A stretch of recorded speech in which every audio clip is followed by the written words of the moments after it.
In hierdie les gaan ons kyk na volume, hoe om volume uit te werk van sekere figure, standaardfigure. So, ons gaan weer begin met 'n kubus. As ons kyk na die formule vir die kubus, vir die volume. So, gewoonlik as ons kyk, so jy kan, weer eens, ons wil nie graag hê, jy moet net die formule leer uit jou kop uit nie, of memoriseer nie, maar weer weet waar dit vandaan kom. So, wat maak die kubus anders van 'n vierkant? Die kubus maak dit anderster want hy het hoogte of diepte, nee, jy kan iets binne ingooi, hy het nog steeds die vierkant basis, maar hy het 'n hoogte gedeelte wat jy iets kan ingooi. So ons het lengte en ons het breedte, of nie eintlik lengte en breedte nie, ons het lengte en nog 'n lengte.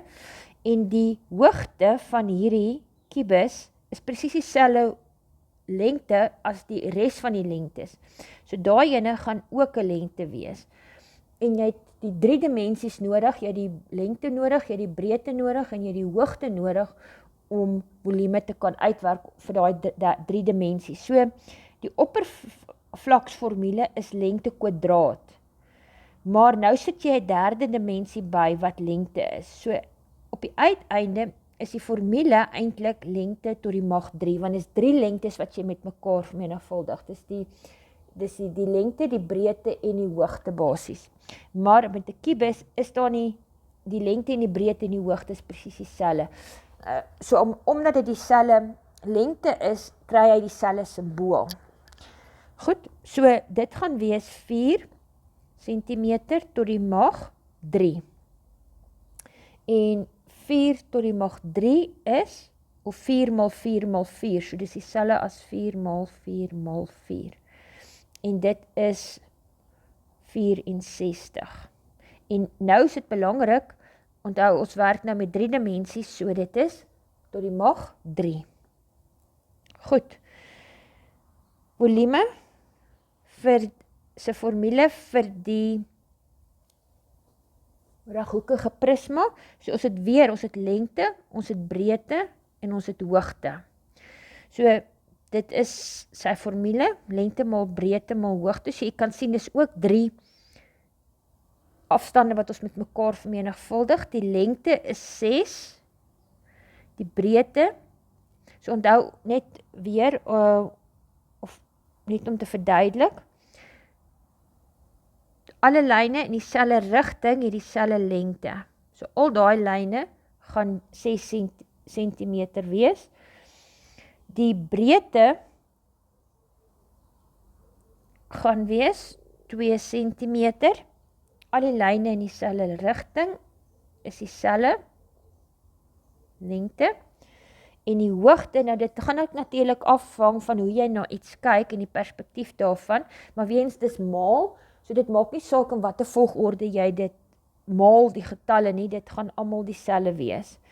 So as ons gaan kyk na die hoogte in hierdie geval, is dit daai ene en daai ene en daai ene en daai ene. Is almal die hoogtelyne en het een van hulle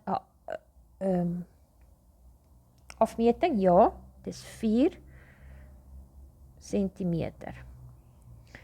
En 6 mal 2 mal 4 is 48 cm, of tot die mag 3 of kubieke centimeter.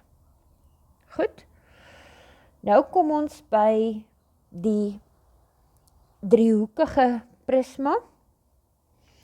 So die formule vir die volume, dan moet weer, so nou is dit baie belangrik, jy kry die oppervlaksformule is die helfte van die basis maal die hoogte vir 'n gewone driehoek, nê? En dan moet ons nog hoogte bysit. So elke keer die oppervlaksformule maal hoogte. Nou, jy kan sien dis 2 hoogtes. Nou baie belangrik hierso, daai is die oppervlakse hoogte en daai ene is 'n aparte hoogte. So ons skryf nie net hoogte kwadraat of iets nie, want ons sit die tweede hoogte in 'n hoofletter om te wys dat dit 'n ander hoogte is. Goed? So baie belangrik om dit te besef. Nou moet jy baie mooi gaan dink, waar sit jy wat, of watter is watter hoogte. So kom ons gaan kyk, die helfte. By 'n driehoek, onthou soos met die rooi is ons besig met die, so kom ons miskien net weer, ons werk met die rooi nie, die oppervlaksformule van die driehoek. So die eerste gedeelte is die oppervlaksformule van 'n driehoek. Nou, omdat die oppervlaksformule van 'n driehoek is, moet ons by die driehoek gaan kyk. Waar sit my driehoek? Hier is my driehoek. Ok, so die afmetings moet van hierdie driehoek afkom. So waar is my basis? My basis, hoe weet ek? Basis en hoogte. Ek gaan kyk na die 90 grade blokkie. Dit is nie noodwendig die lyn waarop hy staan altyd nie, dit hang af hoe die figuur geteken is.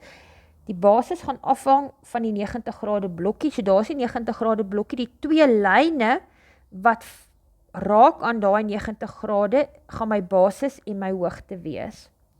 So die 12 en die 9 is die basis en hoogte. So die 12 gaan die basis wees, die hoogte is 9 cm,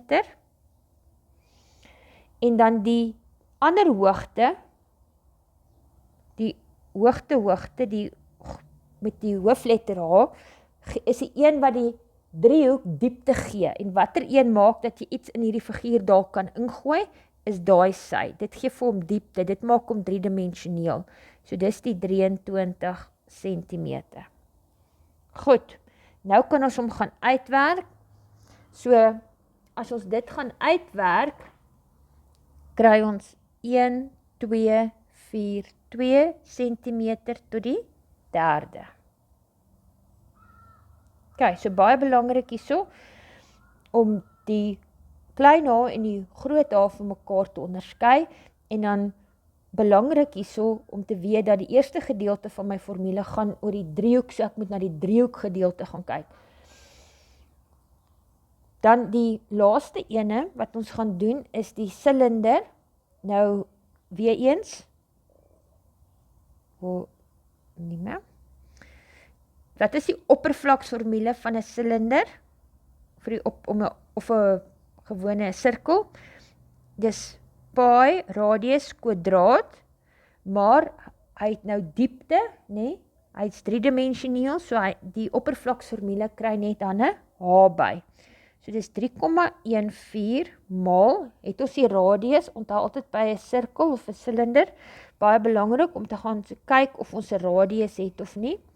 Ons het nie, ons soek net daai gedeelte, en ek het die hele een gegee. So hoe kry ons dit? Dis 6 gedeel deur 2 wat 3 cm is, so dis maal 3 cm. Moenie die kwadraat vergeet nie. Maal, en dan die hoogte, is daai ene, nee? So dis 18, wat vir hom diepte gee, wat maak dat jy iets kan ingooi. En as jy dit gaan uitwerk, gaan jy kry 508,68 cm tot die derde. Daar's centimeter met homself vermenigvuldig, maal nog 'n centimeter tot die derde, of kubieke centimeter.